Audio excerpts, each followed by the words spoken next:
नमस्कार. अनुज क्रिएशनमध्ये तुम्हा सगळ्यांचं खूप मनापासून स्वागत. तर आपण व्हेज भाज्यांची सिरीज चालू केलेली आहे. त्यातली ही भाजी तिसरी अख्खा मसूर.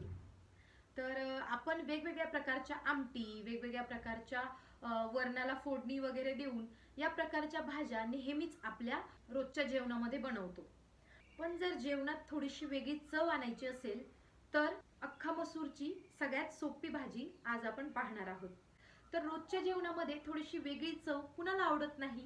आपल्या घरातही नेहमीच त्याच त्याच भाज्या खाऊन आपल्याला देखील कंटाळा येतो.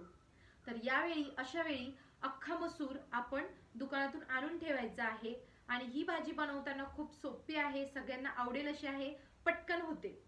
तर फारसा वेळ न घेता आपण लवकरच आपल्या रेसिपीला सुरुवात करूया. परंतु त्याआधी जर तुम्ही चॅनलवर नवीन असाल तर आपल्या चॅनलला जर अजून सबस्क्राईब केलेलं नसेल तर प्लीज सबस्क्राईब करा आणि या भाजीचा किंवा या सिरीजचा जर तुमच्या मित्रमैत्रिणींना किंवा तुमच्या नातेवाईकांमध्ये कुणाला जर फायदा होणार असेल तर आपले व्हिडिओ त्यांना शेअर करा, जेणेकरून त्यांनाही याचा फायदा होईल. चला तर मग सुरुवात करूया. Every single day, I'm gonna make something great. That's my way. Every single day, I'm gonna make. तर इथे मी 1 वाटी अख्खा मसूर रात्रभर या पाण्यामध्ये भिजत घातलेला होता. तर ह्याला पुन्हा एकदा आपण 2 ते 3 पाण्याने स्वच्छ धुवून घेऊया. आणि त्यानंतर यामध्ये मी 1 इंच वरती असं पाणी घेतलेलं आहे आणि पाण्यासहित हा मसूर आपल्याला या कुकरच्या भांड्यामध्ये घ्यायचा आहे. तर तुम्ही ते बघू शकता, पाणी आपण 1-1.5 ग्लास यामध्ये पाणी घातलंय आणि कुकरच्या 2 शिट्ट्या मी घेणार आहे.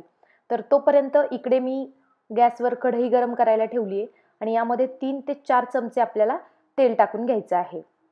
तर इकडे कुकरची शिट्टी होते आहे, तोपर्यंत इकडे आपण फोडणी देऊन फोडणीची तयारी करूया. तर यामध्ये आपण 2 ते 3 चमचे तेल घातलंय. यामध्ये लगेचच फोडणी देऊन घेऊया. तेल गरम झालं की जिरे आणि मोहरीची छान अशी आपल्याला फोडणी देऊन घ्यायची आहे. त्यानंतर कांदा अगदी बारीक चिरायचा आहे. तर इथे मी 2 मध्यम साईजचे कांदे घेतलेले होते.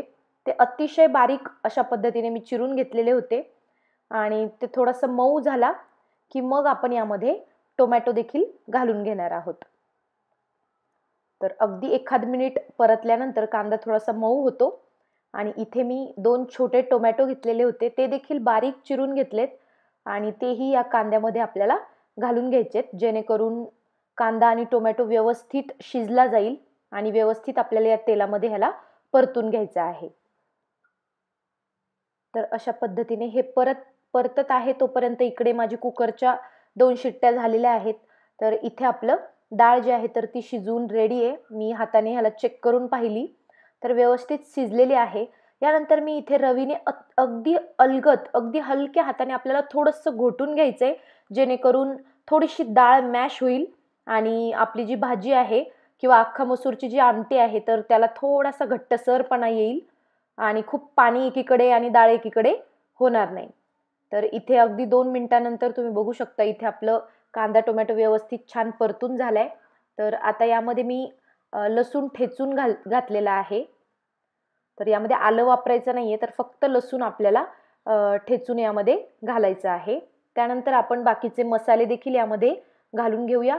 मी इथे 1 चमचा लाल तिखट घातलेला आहे, अर्धा चमचा हळद आणि 1-2 चमचा आपल्याला कांदा लसूण मसाला यामध्ये घालून घ्यायचा आहे आणि 1 चमचा मी यामध्ये किचन किंग मसाला वापरणार आहे.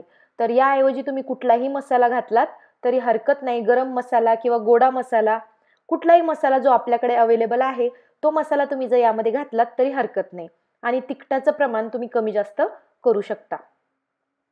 तर हे मिश्रण आपल्याला छान शिजवून घ्यायचंय. तर कुकरमध्ये जे गरम पाणी होतं तर ते मग अगदी थोडंसं यामध्ये घालून घेतलंय, जेणेकरून आपलं हे जे मिश्रण आहे तर ते छान शिजल्या जाईल. आणि गरम पाणी वापरल्याने भाजीला थोडासा एक टेस्ट येते आणि तर्री छान येते. तर साईडला मी पाणी गरम करायला ठेवलेलं होतं, त्यातलं मी 1 वाटीभर पाणी यामध्ये घालून घेतलंय आणि ह्याला आता मी झाकून ठेवणार आहे साधारण 5 मिनिटं. तर 5 मिनिटानंतर मध्ये मध्ये मी हलवत राहिलेले होते. तुम्ही इथे बघू शकता आपलं जे मिश्रण आहे तर ती ग्रेव्ही अतिशय छान इथे तयार झालेली आहे. आणि गॅसची फ्लेम जी आहे तर ती मध्यम ठेवायची आहे.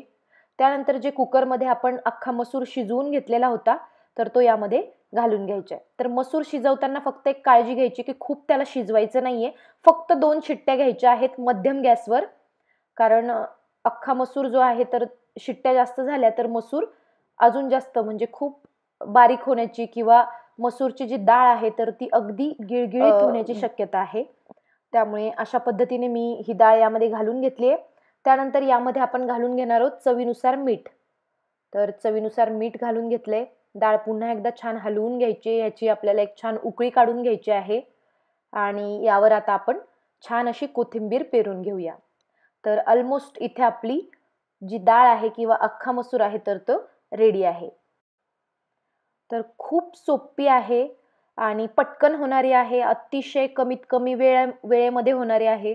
जर अचानक काय करावं सुचत नसेल तर या प्रकारची डाळ तुम्ही नक्कीच करू शकता. घरच्यांनाही खूप आवडेल. खूप छान लागते, टेस्टही छान होते, पटकन होते, फारसं काही त्याला वेळही लागत नाही. आणि जेव्हा अशा प्रकारच्या डाळी किंवा आमटी किंवा कुठल्याही वरणाला वगैरे आपण जेव्हा फोडणी देतो त्यावेळेस कांदा टोमॅटोची अजिबात यामध्ये पेस्ट वगैरे वापरायची नाही. तर कांदा टोमॅटो बारीक चिरूनच आपल्याला यामध्ये वापरायचा आहे. तर अशा पद्धतीची अगदी मस्त रसरशीत आणि झणझणीत अशी भाजी आपली रेडी आहे. आपण इथे छान सर्व करून घेतली आहे आणि मस्त लाल मिरच्यांची त्याला फोडणी देखील देऊन घेतलेली आहे. तर आय होप आजची रेसिपी तुम्हाला आवडली असेल तर मला कमेंट करून नक्की सांगा. व्हिडिओ पाहिल्याबद्दल खूप खूप थँक्यू.